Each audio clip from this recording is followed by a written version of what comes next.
Alléluia. C'est Colline Andouane. Nous sommes dans quelle école aujourd'hui?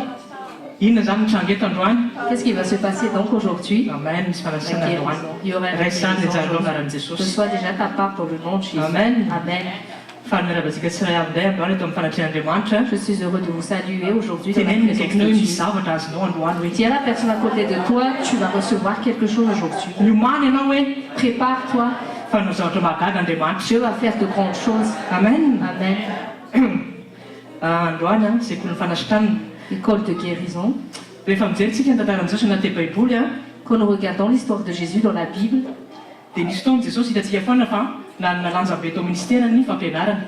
et l'enseignement avait une grande importance dans son ministère. Hitantsika tsara fa Jesosy nisy fotoana nafianatra teny synagogue, Il y avait des moments où Jésus a enseigné dans les synagogues, tanatin'ny tempoly, dans les temples, na taiza koa teny Kalamanjana. mais même aussi dans les rues. Dia tao ministèren'i Jesosy tena nahazo vahana be mihitsy ny enseignement. Et dans le ministère de Jésus, l'enseignement avait une grande place. Jesosy tompoko nanao sekoly voalohany. Jésus a fait la première école. Izy nampianatra ny olona voalohany tamin'izany andro izany. Il était le premier qui a enseigné les gens en ce temps. Nefa Jesosy maître antsika, Et Jésus est notre maître. raha te aomby izany tsika, Si nous voulons réussir, tsy maintsy manaraka izay nazavatra nataon'i Jesosy. nous devons faire ce que Jésus a fait. Dia izany fa tonga antsika foana mamebana ny tenin'Andriamanitra mialohan'ny zavatra rehetra. C'est pour ça que nous accordons beaucoup d'importance à l'enseignement avant toute chose. Satria Jesosy naka fotoana foana nampianatra ny olona momba ny fanjakan'Andriamanitra tamin'ny toerana rehetra izay nalehany. Parce que Jésus a toujours pris le temps d'enseigner le royaume de Dieu partout où il allait. Amen. Amen. Teneny ndraiky anao teny dia Andriamanitra hoe Dis à la personne à côté de toi, la parole est Dieu. ary izao rehetra izao tsy nisy raha tsy nisy ny tenin'Andriamanitra. Et toute chose n'a pas été créée sans la parole de Dieu. Amen. Amen. Dia eo amin'izay zany be lehibe ny olona tsy tia mihaino tenin'Andriamanitra ka mihaino toroteny. Beaucoup de gens ont la paresse d'écouter la parole de Dieu ou n'aiment pas la parole, Fa fary izy rehefa misy activité ohatra mais ils sont contents quand il y a des activités dans hoe l'église. mihira na manao chorale na manao concert. Par exemple, chanter, faire un concert, être à la chorale. Nefa tsy zany akoa tsy zany akoa ny dika efa tian'Andriamanitra ianao. Mais c'est pas la seule raison qui prouve que nous aimons Dieu. Fa nafatana fa tena tian'Andriamanitra ianao Mais la preuve pour savoir que nous aimons réellement Dieu, dia mitady azy ao anatin'ny teny. Amen. c'est en le cherchant dans sa parole. Ozy ny tenin'Andriamanitra hoe zay tia aho izy dia tia ny teniko. Et la Amen. parole dit que ceux qui m'aiment aiment ma parole. Ka fatary tsara zany ny ao am-ponao motivation anatin'ny fonao androany. Aujourd'hui, regarde au plus près la motivation dans ton cœur. Hatraiza ny tena fitiavanao an'Andriamanitra. Jusqu'où aimes-tu Dieu? Afaka manao t-shirt Jésus tsika, Jésus je t'aime. Nous pouvons mettre un t-shirt Jésus sur lequel est écrit Jésus, je t'aime. Afaka manao j'aime tsika, manao Jésus be dia be natao Facebook. Nous pouvons faire j'aime partout sur Facebook. Afaka tsisika poisson signe chrétien tobilatsika dia iny tsika tena maseho za tena chrétien. Nous pouvons mettre des logos de chrétiens sur nos voitures. Fa zao raha vao tsy tia tenin'Andriamanitra tsika tsy tia an'Andriamanitra. Mais si nous n'aimons pas la parole de Dieu, nous n'aimons pas Dieu. Teneny akaiky nataovy priorité amin'ny fiainanao foana hoe mindrefy tenin'Andriamanitra. Si à la personne à côté de toi fait de la parole de Dieu ta priorité. Amen. Amen. Andriamanitra tsy mijery ny fihetsiketsehanao sy manao activité maro samihafa Dieu ne te regarde pas aux activités ou aux choses que tu fais, fa ny teny izay alefa ny aminao hoe manovanao zay ny takina mais est-ce aminao. que la parole qui te donne te change et te transforme? Amen. Amen. Fatary tsara ny motivation anao rehefa miaraka amin'Andriamanitra. Sache quelle est ta motivation quand tu es avec Dieu. Ianao zany tsy normal raha tovaka kamo mihaino toroteny. C'est pas normal que tu te dis chrétien et que tu es en paresse pour écouter les prédications, la parole de Dieu. Satria toroteny dia Andriamanitra satria ny teny dia Andriamanitra. Parce que les prédications sont la parole de Dieu, que la parole de Dieu est Dieu. Amen. Amen. Ka zay zavatra hoe mila fantatsika foana satria be dia be ny olona raha vao misy toroteny dia misy anaboaka mihitsy rehefa misy ny fotoana. Il est important de le rappeler parce qu'il y a beaucoup de personnes, quand les prédications arrivent, ils sortent de Nefa la izy salle. zazaka kristiana dia tian'Andriamanitra. Et pourtant, ils se disent chrétiens et disent qu'ils aiment Dieu. Androany maran'i Jesosy misy zavatra miova. Amen. Aujourd'hui, au nom de Jésus, quelque chose va changer. Vakitsika amin'ny psaume salamo psaume chapitre 14 verset 2. Psaume chapitre 14 verset 2. Salamo fa efatra ambin'ny folo andiny toko faharoa. Amin'ny anaran'i Jesosy. Eny an-tranotrano Jehova miondrika mijery ny zanak'olombelona mba hizazy na misy ny endriny tady an'Andriamanitra. Amen. Au nom de Jésus, l'Éternel, Dieu haut des cieux, regarde les fils de l'homme pour voir s'il y a quelqu'un qui soit intelligent, qui cherche Dieu. Amen. Amen. Soucian'Andriamanitra rehefa mijery zanak'olombelona ety an-tany a, Le souci de Dieu, quand Dieu regarde les hommes sur la terre, dia mijery izy mitady azy tokoa ve ty olo ity. il regarde s'il y a quelqu'un qui le cherche réellement. Amen. Amen. Dia nefany a Andriamanitra miseho révélé ao ambadiky ny teniny. Et pourtant, Dieu se révèle toujours derrière sa parole. Ianao zany rehefa mitady ny Andriamanitra dia mitady ny teniny. Amen. Si tu cherches Dieu, tu cherches donc sa parole. Andriamanitra tsy miteny eto hoe mitady bénédiction avy amiko. Dieu ne dit pas ici comment chercher les bénédictions qui viennent de moi, Na hoe mitady olona hoe mitady fanasitranana avy amiko. ou sinon chercher des guérisons venant de moi. Fa ozy Andriamanitra hoe izay olona mijery aho izay olona tena mitady ahy. Mais Dieu dit qu'il voit les gens qui le cherchent. Le mitady an'Andriamanitra tena mitady azy en tant que Dieu créateur sy tout-puissant eo amin'ny fiainany zanak'Andriamanitra. Il cherche des hommes qui le recherchent en tant que Dieu créateur, en tant que Dieu tout-puissant. Amen. Amen. Dia miteny atao misy olona tsy tia mianontolo teny a. Il y a des gens qui n'aiment pas écouter les prédications. Ireny natao hoe mbola kristianina ara-nofo. Ce sont les chrétiens charnels. Satria ny zavatra mampetipety zany a no ataony rehefa eo amin'ny fananten'Andriamanitra na manao zavatra ao an'Andriamanitra izy. Parce qu'ils ne veulent faire que les choses qui conviennent à leur chair pour œuvrer pour Dieu. Dia ireny le olona body indray manaja an'Andriamanitra fotsiny amin'ny olona fa ny fony tena tsy sain'Andriamanitra akory. Ce sont les gens qui respectent Dieu seulement de sa bouche, mais dans leur cœur sont éloignés de Dieu. Dia fanontaniana iray napetraka aminareo hoe inona ny tena mameno fonao amin'izao fotoana izao. Aujourd'hui, j'aimerais vous poser une seule question. Qu'est-ce qui remplit ton cœur aujourd'hui? Ny tenin'Andriamanitra be dia be izay azontsika hatramin'izay fa tena velona tena famarinana amin'ny fiainanao. Toutes les paroles de Dieu que nous avons reçues, est-ce qu'ils sont vérité dans notre vie? Tadio tsara fotsiny ny tenin'Andriamanitra ho anareo izay mena be ozy dia takiana be koa. La parole de Dieu a dit que pour nous qui connaissons beaucoup, nous serons aussi jugés Ianao zany par ce matozy fait. ianao zany matozy zaraina teny tadio fa misy zavatra takian'Andriamanitra ao ambadika ireny. Si Dieu te donne sa parole, c'est que Dieu s'attend à quelque chose venant de toi. Dia izay mampatonga antsika foana hoe ny teny a tsy maintsy voalohany indrindra alohan'ny zavatra rehetra. C'est pour ça que nous rappelons toujours que la parole est la plus importante avant toute chose. Satria ny teny manova amin'ny fiainantsika Parce que c'est la parole qui change nos vies, mba ahafahantsika misaliny amin'ny sitrapon'Andriamanitra. afin que nous puissions nous aligner à la volonté de Dieu. Dia izay mahatonga antsika hoe tsy maika mihitsika aloha manao activité maro samihafa C'est pour ça que nous ne sommes jamais pressés de faire des activités raha tsy mbola mifototra tsara aloha ny tenin'Andriamanitra eo amin'ny fiainantsika. si la parole de Dieu ne demeure pas encore dans notre vie. Satria afaka manao activité tsika fa tsy miova mihitsy ny fiainantsika raha tsisy teny. Nous pouvons faire des activités pour Dieu, mais si nous n'avons pas la parole de Dieu, notre vie ne changera pas. Nefa n'Andriamanitra inona tedavina antsika misy fruit eo amin'ny fiainanao. Izay ny takian'Andriamanitra Or que Dieu cherche des fruits dans notre vie. misy fruit de l'esprit eo amin'ny fiainanao. Amen. Est-ce qu'il y a des fruits de l'esprit dans notre vie? Izay ny soucian'Andriamanitra tokoa rehefa mijery ny zanak'olombelona izy. Et c'est le premier souci de Dieu quand il regarde un enfant de Dieu. Za matoky fa ianao le tena mangeta ten'Andriamanitra androany. Amen. Ozy ny ten'Andriamanitra hoe izay fatra-pitady aho izy dia ahita. Ceux qui me cherchent de tout mon cœur me trouveront. Matoa ianao tonga eto a dia tian'Andriamanitra ianao zay. Amen. Si tu es venu ici, c'est que tu aimes Dieu. Tadio tsara fa ianao tsy tonga eto hijery paster na hijery ny lalasana vavy amin'ny tompona dia faly antsika mifankahitra. Nous ne venons pas ici pour voir le pasteur ou pour juste voir nos frères et sœurs, même si nous Fa les ny aimons. Andriamanitra velona mihitsy ny tedavinao. Mais c'est Amen. parce que nous voulons chercher le Dieu éternel, le Dieu vivant. Satria mangeta hita foana ianao fanatrehany. Parce que nous avons soif de sa présence. Tianao na fatifazy bebe koa foana eo amin'ny fiainanao. Parce que nous désirons le connaître plus dans notre vie.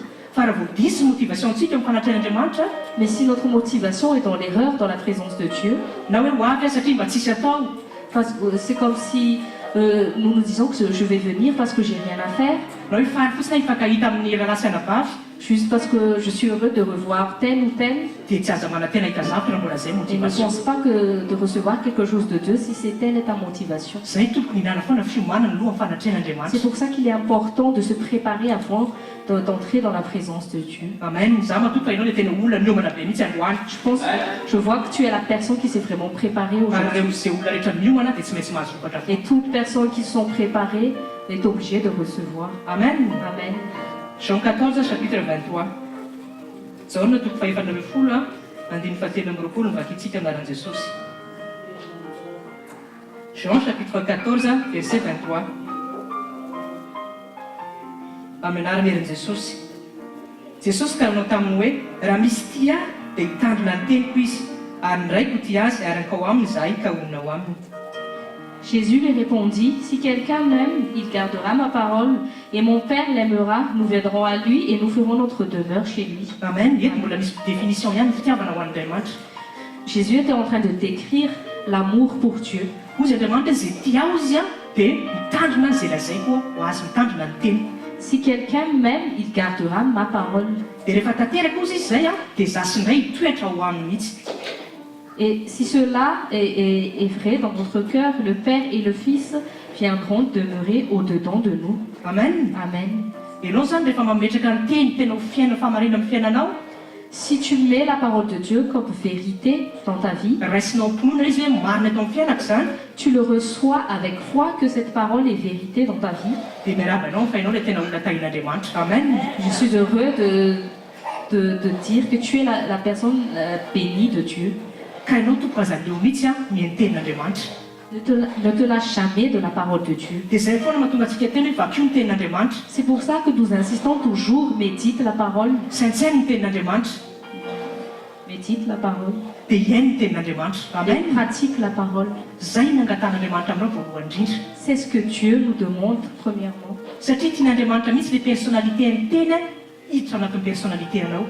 Parce que Dieu désire que sa parole façonne notre personnalité, notre caractère. Dia izay iny mampiova anao avao araka ny sitrapon'Andriamanitra. Et c'est cela qui va nous changer selon la volonté de Dieu. Amen. Amen. Zay introduction tsotsotra fotsiny a amin'ny fametrahana priorité foana ny tenin'Andriamanitra rehefa mihaintsika. C'est une petite introduction qui nous motive à toujours mettre la parole de Dieu en priorité dans notre vie. Amen. Amen. Tamin'ny sekoly un mois tsika tamin'ny école de guérison. Dans l'école de guérison, il y a un mois, Dia raha natadia tsara tsika dia zao niafatra hoe si nous nous rappelons le message d'il y a un mois, eo amin'ny toerana rehetra izay misy tenin'Andriamanitra en tout lieu où il y a la parole de Dieu, dia toerana hitsoan'ny aretina. Amen. et c'est un endroit où la maladie fuit. Hitantsika tsara zany tamin'ny ministèren'i Jesosy. Et nous avons vu ça dans le ministère de Jésus, Naiza mbola namelan'i Jesosy ka raha mbola nijoro izy tao anatrihan'ny aretina, où que les lieux où les pieds de Jésus ont foulé, là où il y avait la maladie, dia tsy nanana choix ny aretina raha tsy niany. Amen. toutes les maladies n'ont pas eu le choix que de partir. Dia teneniny akaikinao na tiany aretina na tsy tiany aretina, Dis la personne à côté de toi que la maladie le veut ou pas. rehefa présent eo hoe Jesosy, Quand Jésus est présent, tsy maintsy miala izy hoe. la maladie doit partir. Amen. Amen. Ny aretina zany tsy manana choix hoe hiala ve sa tsy hiala, La maladie n'a pas le choix pour réfléchir, est-ce que je vais rester ou je vais fa tsy partir. maintsy miala izy a rehefa eo ny tenin'Andriamanitra. Il doit partir quand la parole de Dieu est là. Androany zao misy teny latsaka indray eto anaran'i Jesosy. Aujourd'hui, il y a une parole de Dieu qui est tombée Tsy aujourd'hui. haiko hoe inona ny aretina mety izay mahazo anao a. Je ne sais pas quelle est la maladie qui t'atteint aujourd'hui. Tsy haiko hoe inona mety zavatra mety hoe tena zavatra misy faiky fanaitaina, zavatra misy rofy eo amin'ny fiainanao. Je ne sais pas quelle est la maladie qui est douloureuse, qui te fait mal. Matianao fa tsy maintsy afaka zany anaran'i Jesosy a, Crois et je proclame que ça doit partir dans le nom de Jésus. satria misy tenin'Andriamanitra indray eto androany. Parce qu'il y a la parole de Dieu qui est annoncée aujourd'hui. Teneny akaikinao raha izy fotsiny ilay izy hoe Tiens, la personne à côté de toi, c'est reçois le juste. tsy mila ansainao takariny zany zavatra zany hoe On n'a pas besoin de ton intelligence. fa iketsotra fotsiny hoe amen. Reçois juste cette vérité. Amen. Amen. Andriamanitra tsy mitady hoe ianao manakatra zay lazay, Dieu ne cherche pas à ce que tu comprennes ce qu'il veut te dire, fa mitady izy a finoany tsotra amin'izay lazainy aminao. mais il Amen. recherche la foi à la parole qu'il te dit. Amen. Amen. Ny aretina dia fanahy ratsy en fait ny aretina satria ny aretina dia avy amin'ny diavoly. Ao tsara tsika. La maladie vient des esprits impurs qui viennent du diable. Fa kikitsika Lucas 13 chapitre 11. Lucas chapitre 13 verset 11. Lucas chapitre 13 verset 11. Lucas toko fahatelo ambin'ny folo mandiny fa raika ambin'ny folo. Ahafantarantsika tsara hoe ny aretina dia fanahy ratsy. La maladie est un esprit impur. Amin'ny anaran'i Jesosy. Ary indro nisy vehivavy izay nanana fanahy maharofy 25 taona ary nanjoka izy ka tsy afaka nahatraka akory. Amen. Amen. Et voici, il y avait là une femme possédée d'un esprit qui la rendait infirme depuis 18 ans. Elle était courbée, ne pouvait pas du tout se redresser. Esprit infirme, ny aretina zany dia fanahy. La maladie est un esprit. Mauvais esprit. Dia amin'ny verset 16. Anaran'i Jesosy, verset 16, Luka 13, verset 16. Hoy ity vehivavy zanaka Abraham ity izay efa nafaty Satana. Izao voany amin'ny folo taona izao, motsy tokony hovany, ho afaka amin'izao fatorana amin'ny sabata va. Verset 16. Et cette femme qui est une fille d'Abraham et que Satan tenait liée depuis 18 ans, ne fallait-il pas la délivrer de cette chaîne le jour du sabbat? Amen. Hitatsika tsara zao a. Fa avy amin'ny Satana ny aretina dia avy amin'ny Satana. Nous voyons donc ici que la maladie vient de Satan. Esprit malin namaritra an'ity vehivavy ity pendant 18 ans. Cette femme a été liée par un esprit malin pendant 18 ans. Dia Jesosy tonga dia nijoro Jesosy teto. Et Jésus s'est tout de suite levé. Tenenina akaiky rehefa mahita aretina Jesosy dia tena misetrasetra be. Quand Jésus voit la maladie,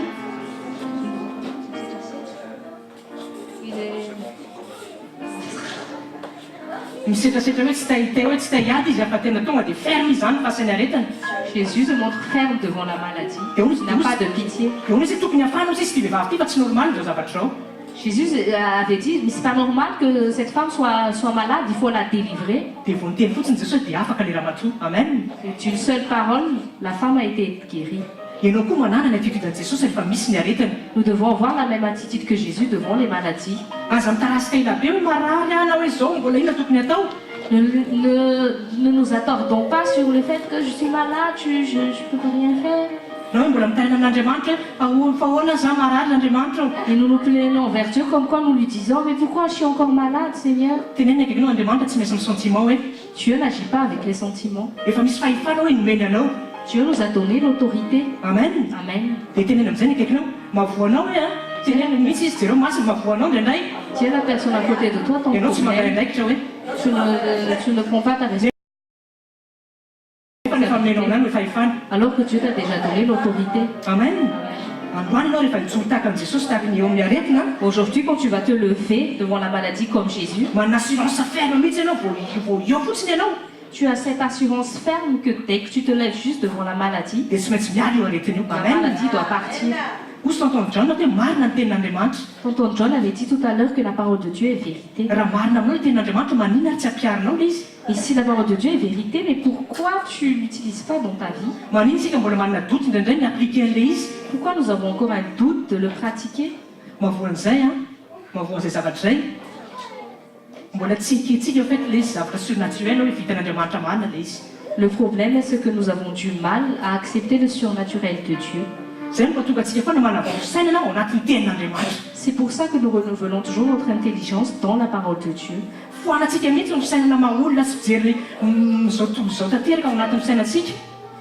Nous chassons notre mentalité humaine et notre manière de voir que nous avons eue dans le monde, mba ahafahantsika mampiditra ny fisainan'Andriamanitra natao fisainantsika. Amen. afin que nous recevons l'intelligence divine en notre intelligence. Tenenina akaiky hoe vie surnaturelle hoe miaraka amin'Andriamanitra. Si à la personne à côté de toi, c'est une vie surnaturelle avec Dieu. Amen. Amen. Tena fifadio mihitsy aho mbola manao fisaina rationnelle. N'utilise pas la mentalité rationnelle. Mavoantsika indraindray mihaino feon'ny dokotera, mihaino feo amin'izao tontolo izao, mihaino feon'ny olona. Notre problème, c'est que nous donnons plus de l'importance à la voix des hommes, à la voix de docteurs, à la voix de notre entourage. Zay mihitsy ilay izy importance dia rendraina mihitsika nefa ny Andriamanitra efa miteny amin'izao hoe hoaina aretina dia tsy maintsy miala. Or que Dieu nous dit déjà qu'il faut chasser les maladies et la maladie part. Manana choix tsara no hanao ferme rehefa miteny Andriamanitra. Choisis d'être ferme dans la parole de Dieu. Amen. Amen. Acte 10 verset 38 mba tsika. Asan'ny apôstôly toko 10 andimy ka 7 amby telopolo. Acte 10 verset 38.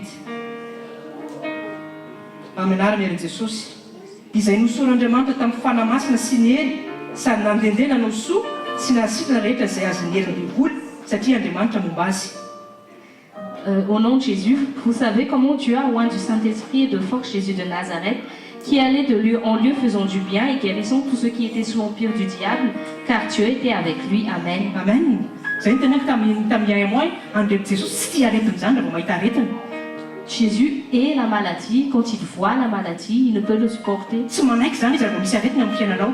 Dieu refuse qu'il y a la maladie dans ta vie. Fa tonga izy tonga dia mahay nandravany ny asan'ny devoldreta dia anatin'izany ny aretiny. Jésus est venu détruire les œuvres des ténèbres dans ta vie. Mila miditra natao sainanao zay zavatra zay. Et cela doit être ancré en toi. Tu dois faire ancrer cette vérité en toi. Hoe tsy sitrapon'Andriamanitra rehefa marary.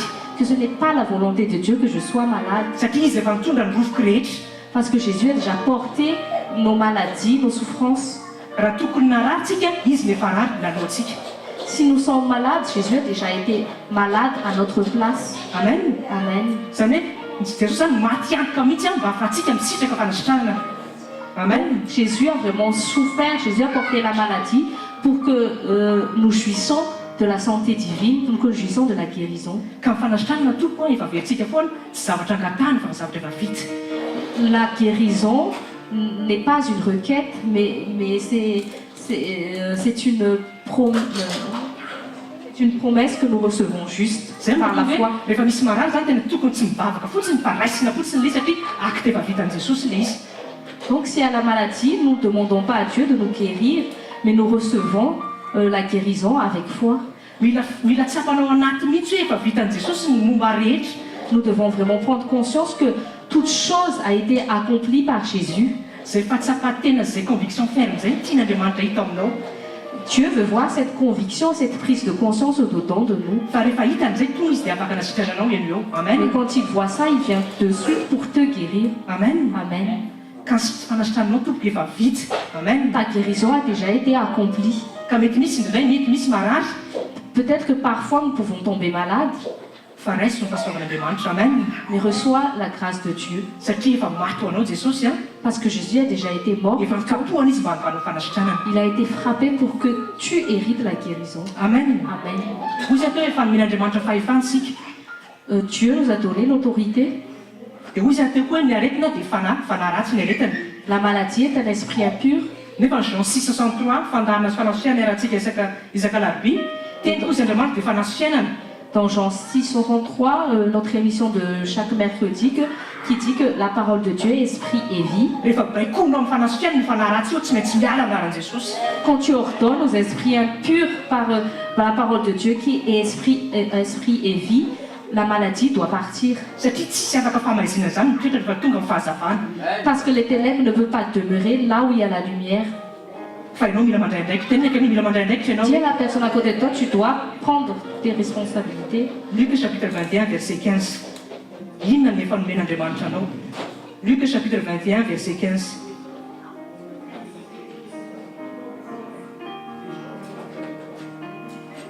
Amin'ny anaran'i Jesosy, fa izao no hanome anareo vava saina izay tsy azo ny fahavalonareo rehetra valimo na resena. Amen. Au nom de Jésus, car je vous donnerai une bouche et une sagesse à laquelle tous vos adversaires ne pourront résister ou contredire. Amen. Inona no ampiasainao vavanao isanandro? Comment tu utilises ta bouche tous les jours? Hozy Andriamanitra ena fanameko anareo izy ny puissance ao anatin'ny vavanareo. Dieu nous a donné l'autorité en notre bouche. Dia rehefa miteny nareo, Et quand nous parlons, dia manino tsy afaka contredire n'ennemi rehetra hozy Jesosy. l'ennemi ne peut pas contredire ce que tu dis de ta bouche. Dia zay no tonga antsika foana hoe aza miteniteny foana tsony. C'est pour ça que nous incitons toujours de ne plus dire n'importe quoi de par notre bouche. Fatoloran'Andriamanitra ny vavanao. Donne à Dieu ta bouche Dia ampiasao arak'izay efa nomeny le capacité efa nomeny anao. et utilise ta bouche selon la capacité que Dieu t'a donnée. Amen. Amen. Sahieko izy dia miteny hoe saina. Et Dieu aussi là nous dit de penser. Hanome anareo vava saina hozy izy. Dieu aussi nous dit qu'il nous donne une sagesse. Fisainana inona moa itian'Andriamanitra teneniny io? De quelle sagesse que Dieu veut nous parler? Io dia fisainan'i Kristy io. Amen. C'est la pensée de Christ. Kristy rehefa mahita aretina tonga dia fata fa tsy maintsy miala ny aretina. Jésus, quand il voit la maladie, dit cette maladie doit partir. Ka zay fotom-pisainan'izay mihitsy ny volen'ny fanamasina tia ny fanamasina volena ao anatintsika. Et c'est cette mentalité que le Saint-Esprit veut ancrer au-dedans de nous. Hoe ianao na dia misy aretina ary rehefa mijoro ianao hoe tsy lovako ny aretina tsy maintsy miala io. Amen. Et si parfois la maladie nous atteint, nous devons refuser la maladie, nous devons chasser la maladie. Ary Paul dia efa nahita izay secret izay mihitsy hoe ozy Paul hoe zaho izy manana fisain'i Kristy. Et Paul avait connu ce secret, c'est pour ça qu'il avait dit que moi j'ai la pensée de Christ. Satria fisain'i Kristy tsy mety raraka izany mihitsy ninona problème izay hitany. Parce que la pensée de Christ refuse refuse l'échec. Refuse l'échec. Satria fantany fahefana sy ny hery ao anatiny. Parce qu'il sait que la puissance et l'autorité est en lui. Dia teneniny akaikinao mba fantatrao fa misy puissance ngeza be mihitsy ao anatinao io e. Tiens la personne à côté de toi, est-ce que tu prends conscience que la puissance de Dieu est au-dedans de toi? Mba active eo amin'izay le izy hoe androany. Il faut l'activer aujourd'hui. Ampiasao le izy hoe Active, utilise la puissance de Dieu. efa nomen'Andriamanitra anao le izy. Dieu te l'a déjà donné. Fa ampiasao amin'izay le izy dia hitanao ny vokatra. Tu Amen. dis là, tu verras les résultats. Amen. Fa ny aretina moa zao hoe dia fanahy. La maladie est un esprit impur. Ary afaka dia ozy ny ten'Andriamanitra koa tsika tsy miady amin'inona amin'ny nofo mandrà fa amin'ny fanavany ny rivotra. La parole de Dieu nous affirme que nous ne combattons pas contre la chair et le sang, mais contre les esprits qui sont dans les airs. Zay mba tonga antsika afaka mivavaka na distance na dia olona tsy hitantsika eto ary hoe misy olona marary ohatra. C'est pour ça que nous pouvons prier à distance pour une personne qui est malade au loin ou par téléphone. Satria esprit le izy. Parce que c'est un esprit. Dia rehefa mampiasa ny fanamasintsika Et quand nous invoquons le Saint-Esprit, dia tsy maintsy miana amin'ny fanamaroto rehetra. Amen. les mauvais esprits doivent partir. Satria manino Satana efa misy. Pourquoi? Parce que Satan a déjà été vaincu. Fa ianao mila mijoro amin'izay position izay. Et Amen. toi, tu dois devenir ferme sur cette position. Dia vavolombelona kely ity vavolombelona. J'ai un petit témoignage pour vous. Tao amin'ny Facebook tamin'ny janvier 2016 nisy olona Sur Facebook, il y avait une personne en janvier 2016. nanoratra izy tao amin'ny Facebook. 15. Tamin'ny 2016 tamin'ny janvier 2016. Cette personne m'a écrit sur Facebook. Ozy misy zavatra mivoto be ozy ny lohako a dia atahorana ozy mivoto kely sao dia lasa cancer. Que cette personne avait dit comme quoi il avait une grosseur au niveau de sa tête et le docteur lui avait peur que ce soit un cancer. Dia ozy mba mangataka fampahirezana ozy izy. Et la personne a demandé un encouragement, une prière. Teny anankiray fotsiny mena azy hoe Et je lui ai juste donné une seule parole. hoe aza lefa lavitra amin'ny fisainana fa efa vitan'ny Jesosy ny zavatra rehetra. Je lui ai dit, n'emmène pas tes pensées trop loin, parce que toute chose a été accomplie par Jésus. Zay fotsiny sorataka anaty Facebook. C'est la seule chose que j'ai écrit sur Facebook. Dia mifaky maly izy nanoratra tao anaty Facebook a. Et avant-hier, il m'a écrit sur Facebook. Dia ozy vao taminy ianao nanoratra an'ilay teny iny ozy izy a dia tonga dia niaraka teraka teo mivoaka. Et le jour même où tu m'as écrit cette phrase, la grosseur est partie de ma tête. Teneniny akany hoe voninahitra ao an'Andriamanitra hoe Tiens la personne à côté de toi, gloire à Dieu. za tsy mieritreritra hoe sitrany io Jesosy fa mampiakatra izy amin'Andriamanitra fotsiny dia fantatra fa amaly Andriamanitra. Amen. Je n'ai pas pensé à penser à Dieu de prier pour lui, mais j'ai juste élevé ma foi au Seigneur pour que le Seigneur le touche. Satria fantatro ilay Andriamanitra zay tokoa. Amen. Parce que je sais qui est le Dieu que je sers. Dia zao toy ilay vavolombelona taloha izy zany manasa an'ilay loha dia rehefa manasa an'ilay loha izy dia misy fery be foana maniry eo amin'ny lohany. Avant, quand la personne lavait sa tête, il y avait toujours des croûtes, des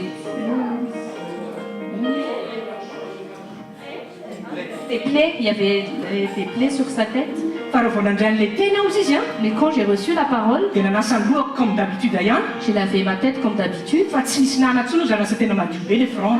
Il n'y avait plus des puits et mon front était devenu purifié. Amen. Amen. Hitanao mila vonona fotsiny tsika fa vitan'Andriamanitra zavatra rehetra. Nous devons juste être prêts parce que toute chose a été accomplie par Dieu. Ianao koa zany rehefa mivavaka amin'ny olona tsy aza manao effort misasatra be hoe tena hikasehany tena hikasika ave Andriamanitra sa tsy hikasika. Quand tu pries pour un malade, ne fais pas comme s'il fallait faire beaucoup d'efforts pour que Dieu le touche ou le guérisse. Mila miankina tsika amin'ny grâce de Dieu. Nous devons nous appuyer sur la grâce de Dieu. Satria tsy ny fisasaranao na ny effort avy aty aminao manasitrana anazy. Parce que la guérison ne vient pas de tes efforts. Satria efa vitan'i Jesosy ny fanasitranana. C'est Jésus qui a déjà accompli la guérison. Fa ianao fotsiny mila manaiky mijoro en position amin'izay ilain'Andriamanitra aminao. Mais tu dois juste accepter à tenir debout sur à la place où Dieu t'a mis. Hoe misy olona marary hoentiko ambavaka zany le izy a dia fantatra fa andasitra azy Andriamanitra. Amen. Satria izay ny sitrapon'Andriamanitra. Peut-être qu'il y a un malade devant toi tu te tiens juste sur la volonté de Dieu, de prier pour lui et de croire que Dieu va le guérir. Amen. Amen. Tu dois te mettre là, à la position où Dieu t'a mis. Amen. Amen. Dia mbola nangataka vavaka ihany moa le raha matoa hoe misy concert koa ny papany. Et cette dame a encore demandé une prière parce que son père a aussi le cancer. Dia zany minsatra fa sotran'Andriamanitra le dadany. Et Amen. moi je crois déjà que le Seigneur l'a déjà guéri. Tena ndraiky iny zay fotsiny le izy hoe. Tiens, elle est à côté de toi, mais c'est tout. Tena zay fotsiny le izy. C'est tout. Ka io tsisy mila fisasaranao be eo a. C'est pas par tes efforts, Fa miakina hoe efa vitan'i Jesosy ny zavatra rehetra. mais tu t'appuies juste sur sur l'œuvre que Christ a déjà accomplie. Dia rehefa mivavaka koa dia zao foana atao hoe mino satra fa maly Andriamanitra. Et quand tu pries aussi, crois déjà que Jésus a déjà répondu à ta Manao izy prière. Jesosy rehefa mivavaka ozy ianareo dia misaora samy tahaka ny efa nahazo. Quand vous priez, faites comme si vous avez déjà reçu. Fa tsy hoe rehefa mivavaka ianao dia tena misitrana marina tokoa ve iny. Mais c'est pas parce que tu vas prier, tu vas te dire, est-ce que va vraiment être guéri? Tenenina akaiky hoe finoana hoe dia assurance ferme. La foi est une assurance ferme. Mila convaincu mihitsy ianao fa tsy maintsy vitan'Andriamanitra io zavatra io. Tu dois être rempli de conviction que Dieu est capable de Raha vao misy zany l'accomplir. raha vao misy zany dodo kely fotsiny ao anatintsika Dès qu'il y a un doute au-dedans de nous, dia tsy miasa Andriamanitra. Dieu n'agit pas. Amen. Marina zany. Ozin'Andriamanitra hoe izay olona manana doute izy aza mihevitra mihitsy ny azo zavatra avy amiko. La parole de Dieu dit que pour les personnes qui ont des doutes, ne vous attendez même pas à que ce que Dieu réponde. Jakoba toko voalohany misy an'izay. Dans Jacques chapitre 1. Dia zay mahatonga antsika foana hoe mihaino toroteny. C'est pour ça que nous devons toujours écouter la parole de Dieu. Satria finoana dia teraka ambadiky ny toroteny. Parce que la foi vient de la parole de Dieu. Ary ny toroteny dia Kristy ozy ny ten'Andriamanitra. Et la parole de Dieu est la parole de Christ. Zany hoe raha vao tsisy toroteny tsisy finoana afaka mitoetra ao. Quand il n'y a pas la parole de Dieu, il ne peut pas avoir la foi. Ianao zany afaka aza be style hoe za tena be fona be nefa tsy mihaino ten'Andriamanitra ianao tsy Tu ne peux possible. pas dire que tu as la foi, que tu n'as pas la parole de Dieu. Na hoe za be fona be nefa ianao tsy te mamaky baboly na hoe tsy te hihaino toroteny. Ou tu te dis que j'ai beaucoup de foi alors que tu n'écoutes jamais la parole de Dieu. Fitombonao anaty finoana tompoko a dia fihainonao ny tenin'Andriamanitra. Amen. Tu grandis dans la foi en écoutant la parole de Dieu. Tenenina akaikinao fantony tsara ianao androany hoe. Dis à la personne à côté de toi, concentre-toi bien. Amen. Hébreu, verset 9. Hébreu chapitre 9, verset 16 à 17. Hébreu chapitre 9, verset 16 à 17. Amin'ny anaran'i Jesosy. Hébreu toko fahasivy andimy fahaenina ambin'ny folo ka hatramin'ny fahafito ambin'ny folo. Bakiko amin'ny teny français izy. Car là où il y a un testament, il est nécessaire qu'il y ait la mort du testateur. Car un testament est en vigueur après que les hommes sont morts, autrement il n'a aucun pouvoir tant que le testateur vit. Amen.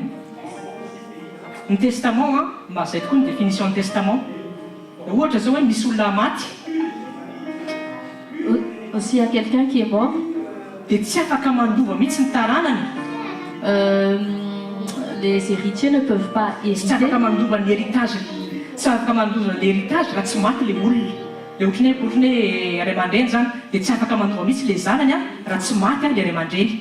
Les enfants ne peuvent pas hériter de leur héritage si ce n'est que les parents meurent. Dia zao fandehany alohan'ny afatesany alohan'ny maty zany dia efa misy contrat ny amin'ny notaire. Avant que les parents meurent, ils établissent un contrat chez les Le notaires. ray un aman-dreny efa testament. manonatra daholo rehefa maty dia zao daholo ny zaraiky ny fananako. Et dans le testament, ils stipulent tous les héritages qu'ils veulent déléguer à leurs enfants. Dia tant que mbola velo le ray aman-dreny io tsy afaka azo ny héritage mihitsy le zanany. Amen. Et tant que les parents sont encore en vie, les enfants ne peuvent pas encore hériter de leur héritage. Zay ny définition ny testament zay. C'est la définition du testament. Fa rehefa maty amin'izay le ray aman-dreny Et quand les parents meurent, dia lasa amin'izay notaire maka le contrat taratasy le notaire prend le testament dia lasa amin'izay izy mijery le zanaky le maty daholo hoe reto aby ny fanananao fa afaka misitraka amin'izay nareo. et le notaire leur accorde maintenant l'héritage qui leur a été réservé. Ny testament zany tsy valable raha tsy maty le naroatra azy. Le testament n'est valable que ceux qui l'ont écrit sont morts. Dia jery tsara amin'izay maty Jesosy Jésus est mort. Vokatry ny fahafatesan'i Jesosy misy héritage amin'izay sitrahantsika. Amen. Et derrière la mort de Jésus, nous obtenons notre héritage. Fahafatesan'i Jesosy la mort de Jésus, dia midika fa levina niaraka tamin'i Jesosy daholo ny fampahoriana rehetra izay tokony iainanao. Toutes les malédictions, toutes les souffrances ont été ensevelies avec la mort de Jésus. Amen. Amen. Zany hoe raha tsy maty zany Jesosy tsy afaka nisitratsika fanasitranana. Si Jésus n'a pas été mort, nous n'aurions pas pu jouir de la guérison. Tsy valable les promesses n'Andriamanitra raha tsy maty Jesosy. La promesse divine n'aurait pas été valable si Jésus n'a pas été mort. Nefa maty soamantsara Jesosy. Et Jésus a été mort. Donc valable ho antsika daholo zany promesse izay teneniten'Andriamanitra. Donc toutes les promesses divines sont valables pour nous. Dia zao zay teneniny teo tamin'i Jesosy maty ny karazana fampahoriana rehetra izay mety fantatsika efa nilevina niaraka tamin'i Jesosy daholo. Quand Jésus a été mort, toutes les malédictions, toutes les souffrances, toutes les maladies ont été ensevelies dans la mort de Jésus. Mila tsapanao zany zavatra zany. Et tu dois prendre conscience de cette vérité. Hoe Jesosy efa niaratra amin'ny malédiction rehetra. Que Jésus a porté toutes nos malédictions. Mba ahafahako miaina anaty fiainana bénédiction amin'izao fotoana izao. Afin que nous puissions jouir de la bénédiction aujourd'hui. Ao anatin'izany mety aretina, mety fahasalamana, mety fitahina, ninina zavatra iraintsika zany. Dans la guérison, dans les bénédictions. Amen. Amen. Efa voaovanantsika daholo ny bénédiction rehetra tamina fahatesan'i Jesosy. Toute chose a déjà été préparée, prédestinée pour nous dans la mort de Jésus. Amen. Amen. Ka indray tsika tsy conscience zay zavatra hoe efa vitan'i Jesosy efa tany aloha daholo ny fampahoriana rehetra. Parfois nous prenons pas conscience de cette vérité que Jésus a déjà porté toutes nos malédictions. Dia nefa n'ilay izy zay ny teneniko taminao, ilay izy zavatra tsy angatahana intsony fa zavatra efa raisiny efa vita. C'est pour ça que ce n'est plus une requête, mais c'est une réception. Nous sommes co-héritiers avec Christ. Et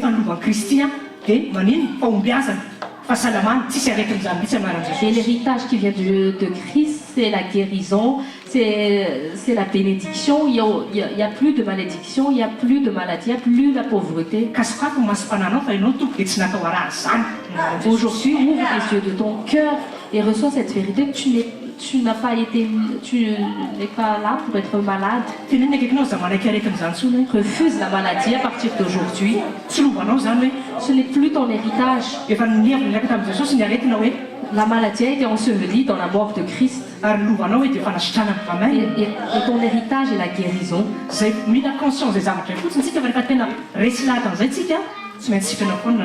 devons être conscients de cette vérité.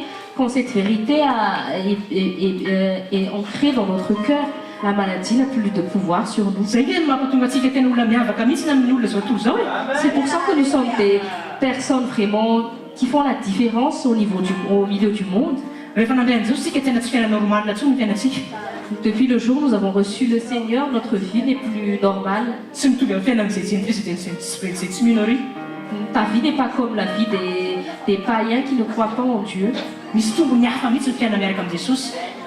as un avantage avec Dieu.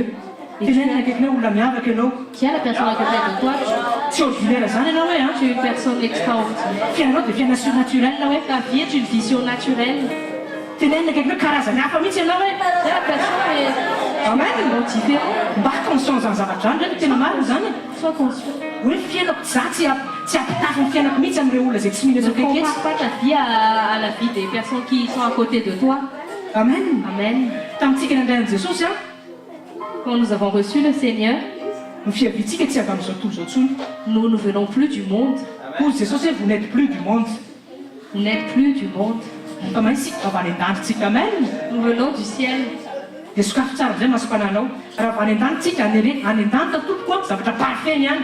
nous venons du ciel au ciel, tout est parfait.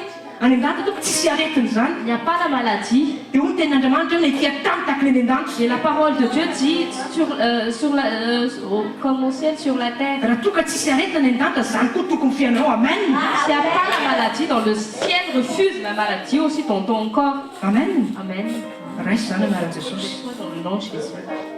Alléluia. Alléluia. Ésaïe chapitre 53, verset 5. Isaïe chapitre 53, verset 5.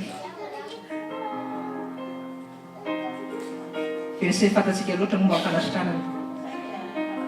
Ésaïe chapitre 53 verset 5. Amin'ny anaran'i Jesosy.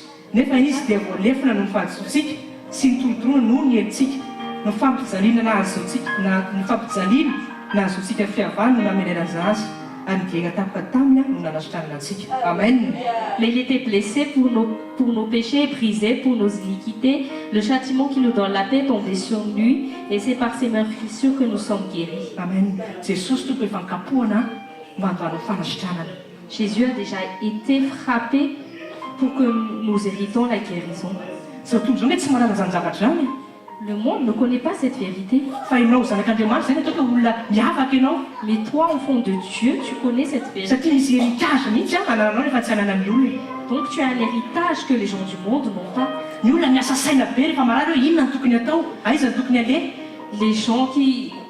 gens du monde, quand ils sont malades, ils se cassent la tête quand ils sont face à des maladies incurables. Toi, tu n'as plus rien à faire, tu reçois juste ta guérison.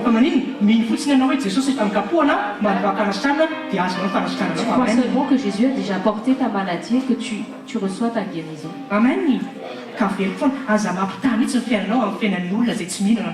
J'insiste, ne compare pas ta vie à la vie de ceux qui n'ont pas Dieu. Amen. Amen.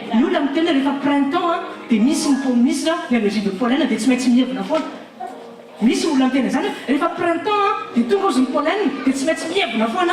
y a des gens qui se motivent eux-mêmes comme quoi quand le printemps arrive, je suis obligée d'avoir l'allergie des pollens. Tu as l'impression à côté de toi que c'est les autres, c'est pas toi. Amen. Amen. Bon, si c'est ce qu'ils croient, bah, c'est ce qu'ils croient, mais toi, ce n'est pas ce que tu crois. Tiens, à côté de toi, rien ne peut t'atteindre. Parce que tu es le temple du Saint-Esprit. Tu es la propriété privée de Dieu. Et ceux qui touchent la propriété privée de Dieu vont voir Dieu. Amen. Amen. Sois conscient de cette vérité. Temple du Saint-Esprit. Il n'y a pas trace de maladie. Tu n'as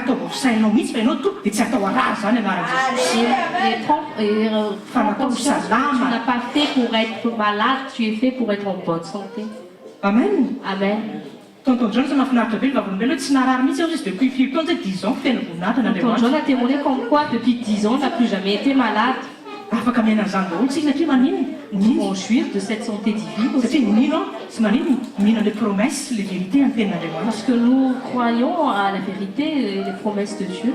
Amen.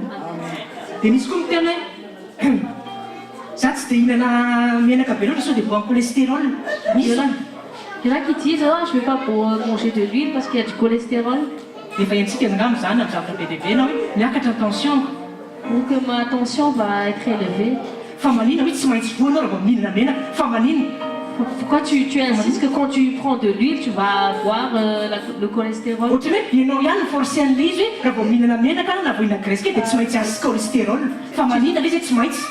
On dirait tu te motives toi-même en disant que si tu prends de l'huile, tu vas avoir automatiquement du cholestérol. Vraiment renouveler notre intelligence avec la parole de Dieu.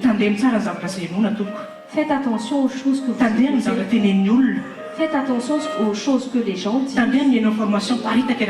Attention à trop écouter les informations évacuées dans le monde. C'est ça, soit tu reçois la voix du monde, soit tu reçois la voix de Dieu.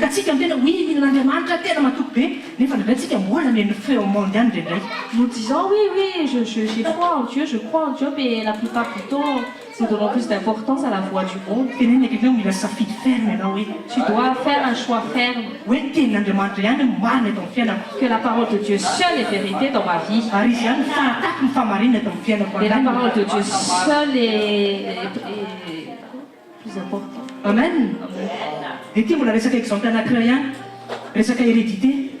Ah, j'ai un autre exemple aussi sur l'hérédité. Misy olona mitena ny dadabeanay zao voan'ny diabète ny générationay taloha. Il y a beaucoup de gens qui disent ah, mon grand-père a eu la diabète. De hoe araka ny an'izy ny dokotera tsy maintsy trato zay a satria pourcentage tena 100% fa ty satria mipasony le gène de diabète. Et selon le diagnostic des médecins, que c'est héréditaire et qu'il y a un certain pourcentage que moi aussi je dois avoir la diabète. Zay le izy mbola tsy tranga akory a dia efa izy manaiky hoe zay koa zany a tsy maintsy trato satria mediny raha dadabeanay sy nenibeanay tratran'le izy. Avant même d'être malade, il se dit déjà qu'il sera malade comme son grand-père. Dia avery koa ny famanina tsy maintsy. Pourquoi c'est obligé? Mila miatsika amin'izay fisainan'izay. Nous devons quitter cette mentalité. Matoa ny olona miteny an'izany a zay mibetsaka ao anatin'ny fony nefa zay betsaka ao anatin'ny fony mivoaka ny vavany. Amen. Si les gens croient ça, c'est parce que c'est ça qui est vérité dans leur cœur et c'est ce qui se passe après dans leur vie. Amen. Amen. Ka ianao tsy ohatran'izany olo zany tompo. T'es pas comme ces personnes-là. Ianao olona miavaka hoe C'est une personne amen. exceptionnelle. Ny ianao mameno fonao a tenin'Andriamanitra. C'est la parole qui remplit ton cœur. Dia mibetsaka mivoaka ny vavanao koa dia tenin'Andriamanitra. C'est la parole aussi qui sort de ta bouche. Dia rehefa proclamentinao ny tenin'Andriamanitra dia hita vokatra amin'ny fiainanao a vokatry ny tenin'Andriamanitra. Et quand Amen. tu proclames la parole de Dieu sur ta vie, tu verras les bienfaits de la parole dans ta vie.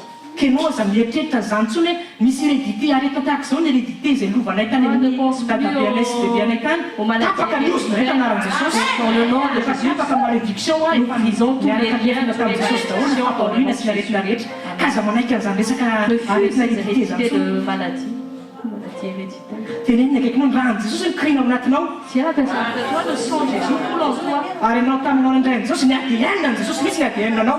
C'est l'ADN de Jésus qui est en Ka ny moi. ADN Jesosy zany tonga ADN tsy naraha fa ADN parfait. Tsy raika amin'ny aretina zany tsy tia ny aretina. Anaran'i Jesosy. Raisy samy famarinana zany fa ianao dia tsy natao arary le nom de Jesosy. Amen. Amen. Teneno mba resy lahatra ianao amin'izany famarinana zany hoe Sois convaincu de cette vérité. mahatonga ny kristiana be lehibe raraka ianao tsara ty zavatra ty dia sainy mbola tsy manaiky fa tsy zay lazain'Andriamanitra aminy. Le problème de beaucoup de chrétiens, c'est que Ato ny problème, ato ny fisaina c'est sa problème. mentalité, c'est son intelligence qui refuse la vérité de la parole. Na mbola manakatra izy hoe tena possible marina ve zany tenin'Andriamanitra zany Sinon, fa ils tena essaient de manaiky amin'ny fiainako. comprendre est-ce que c'est vraiment possible que ce soit vrai, la parole de Dieu.